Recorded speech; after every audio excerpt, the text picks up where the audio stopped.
বেশি পেয়েছি আমি আজকে চাঁদের ঘাটের সবাই সব জায়গাকার মানুষকে এক জায়গায় করে আমি আমার মোটামুটি অনেকটাই পেয়ে গেছি লাইফে।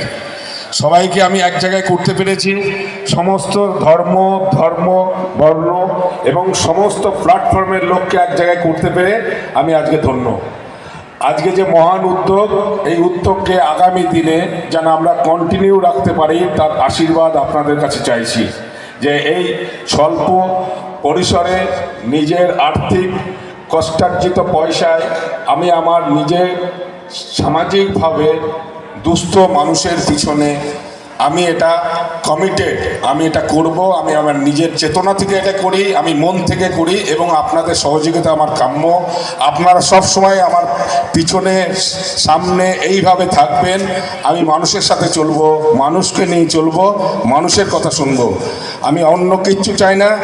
আমি চাই আগামী দিনে আমার অনেক সারা কমিটমেন্ট আছে, সেই কমিটমেন্টগুলো যেন আমরা এইভাবে ঐক্যবদ্ধভাবে আমরা করতে পারি, সেইভাবে যেন আমরা আজকে এইখান থেকেই আমরা যেন কমিটেড হয়ে যায় যে এইটা আর কোনোদিন এই জিনিস এই অটুট থাকে। এবং গ্রাম এবং আমার জন্মভূমি এটা আমার গৌরবের, এটা নিয়ে আমার অনেক স্বপ্ন আছে। এই স্বপ্ন আস্তে আস্তে জানি না কতদূর কি হবে, তবে বিশ্বাস রাখুন, একটু ফেথ করুন, সামনের দিনে আপনারা একসঙ্গে থাকুন।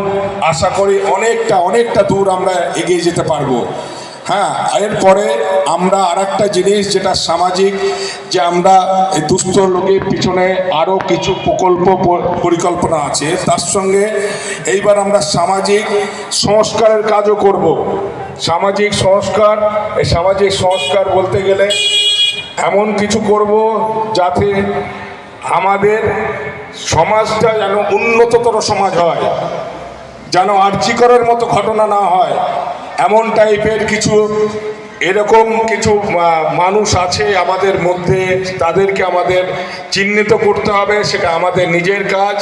এটা একটা মানসিক বিকৃতি সম্পন্ন লোককেও আমাদের চিহ্নিত করে তার নিজের জায়গায় তাদের পাঠিয়ে দেওয়া, সমাজকে ফিল্টার করা, আরও অনেক কিছু আছে। এবং আমাদের সবচাইতে বড় কথা ঐক্যবদ্ধ হওয়া। ঐক্যবদ্ধ হয়ে যদি আমরা কোনো কাজ করি তাহলে আমরা নির্ঘাত সেই জায়গায় পৌঁছাতে পারবো। এইটাই কিন্তু স্বামী বিবেকানন্দ বলে গিয়েছেন। ঐক্যবদ্ধ মেইন